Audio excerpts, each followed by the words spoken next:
is the only pure thing in this world.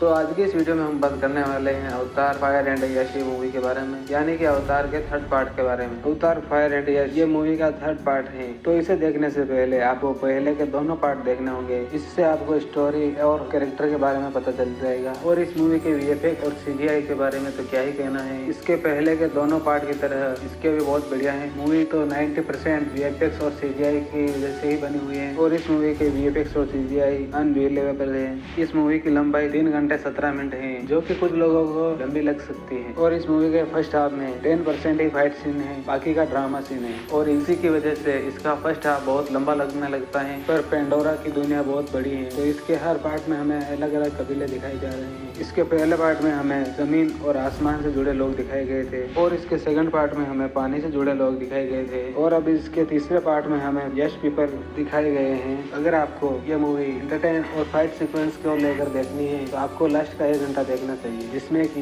अलग अलग क्लॉन्स के बीच लड़ाई दिखाई गई है, जिसको कि देख के मजा आ जाता है। और लास्ट में किरी और नोवा के बीच का बॉन्ड और उसकी वजह से होने वाला बदलाव आपको पसंद आएगा। और अगर आपने इसके पहले के दोनों पार्ट नहीं देखे हैं तो चलो थोड़ा इसके बारे में बात कर लेते हैं। इसके फर्स्ट पार्ट की स्टोरी की शुरुआत होती है 2154 में, जिसमें इंसानों ने ढूंढा है एक पेंडोरा नाम का मून। ये बिल्कुल अर्थ जैसा ही है, पर यहाँ के लोग इंसान नहीं है। यहाँ पर 10 फुट लंबे लंबे नीले लोग हैं, जिन्हें नावी कहते हैं। और पेंडोरा की हवा इंसानों के लिए जहरीली है, तो इंसानों ने वहाँ घूमने के लिए एक टेक्नोलॉजी बनाई है, द अवतार प्रोग्राम। इसमें साइंटिस्ट ह्यूमन और नावी के डीएनए को मिक्स करके एक नकली बॉडी बनाते हैं, और ह्यूमन एक मशीन में सोता है और उसका दिमाग अवतार बॉडी में चला जाता है। कहानी शुरू होती है जैक सुली से, जो कि पैरालाइज है। उससे पेंडोरा भेजा जाता है अपने भाई की जगह अवतार प्रोग्राम में हिस्सा बनने के लिए। इसमें इनका मिशन होता है कि पेंडोरा में एक खास तत्व है जो इंसानों को चाहिए, जिसका नाम अनऑप्टिमियम होता है। लेकिन जहाँ पर ये मटेरियल है वहीं पर नावी लोग रहते हैं, और इसमें जैक का काम होता है नावी लोगों के बीच रहना और उनका भरोसा जीतना, और उन्हें वो जगह छोड़ने के लिए मनाना। और इसमें ट्विस्ट ये है कि जैक वहाँ की प्रिंसेस नेत्री से मिलता है, और नेत्री उसे सिखाती है कि पेंडोरा एक जगह नहीं है, कि वहाँ का हर एक पेड़ पौधा और जानवर एक दूसरे से कनेक्टेड है, जिसे कि वहाँ के लोग ईवा कहते हैं। और जैक को नेत्री से प्यार हो जाता है, और वो समझ जाता है कि ह्यूमन गलत कर रहे हैं। और क्लाइमेक्स में ह्यूमन आर्मी का लीडर हमला कर देता है, और जैक इंसानों को छोड़कर नावी लोगों का साथ देता है, और एक बहुत बड़ी जंग होती है। और एंड में नेत्री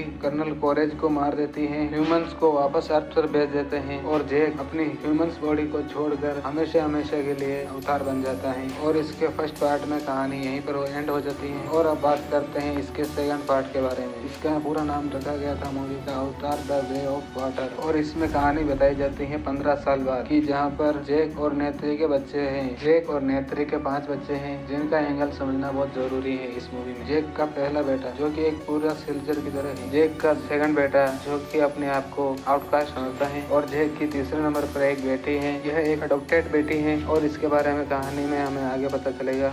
और चौथे नंबर पे आता है स्पाइडर, जो कि एक ह्यूमन बच्चा है, जो कि पेंडोरा पर रह गया था। और इसमें ट्विस्ट यह है कि ये विलन का बेटा, जो कि पिछले पार्ट में नावी लोगों पर हमला करता है, और इस पार्ट में मुसीबत मतलब कि इंसान वापस आ जाते हैं, और उनके साथ वापस आता है कर्नल कोरेज, जो कि पिछले पार्ट में मर चुका था, पर इंसानों ने उसकी मेमोरी, उसकी पर्सनालिटी एक अवतार बॉडी में डाल दी। वो अब एक कंप्लीट अवतार है, जिसका कि एक ही मकसद है, जैक सुली को मारना। जैक अपनी फैमिली को बचाने के लिए जंगल छोड़ देता है, और समुद्र के किनारे रहने वाले लोगों के साथ रहता है, जिन्हें की मेटकाइना कहते हैं। लेकिन कर्नल कोरेज वहाँ पर भी पहुँच जाता है, और मूवी के क्लाइमेक्स में एक जबरदस्त लड़ाई होती है शिप पर, और जैक और नेत्री मिलकर कर्नल कोरेज को हरा देते हैं। लेकिन इस लड़ाई में जैक का बड़ा बेटा मर जाता है, और यह मोमेंट पूरी फैमिली को तोड़ देता है। लेकिन एंड में जैक रियलाइज करता है कि भागने से कुछ नहीं होगा, ये हमारा घर है और हम यहीं पर लड़ेंगे। और इसके बाद हमें यह तीसरा पार्ट में कहानी आगे दिखाई जा रही है, और इसे तीसरे पार्ट को समझने के लिए हमें 3 कैरेक्टर को जानना बहुत जरूरी है। वही लोग इस थर्ड पार्ट को स्टोरी आगे ले जाएंगे। लोग जो कि जैक का सेकंड बेटा है, और दूसरा कैरेक्टर है कीरी, जो कि एक मिस्टीरियस कैरेक्टर है, और इसको की पार्ट 2 में दिखाया है ये नेचर को कंट्रोल करती है, प्लांट और फिशेस इसका हाथ मानती हैं। और तीसरा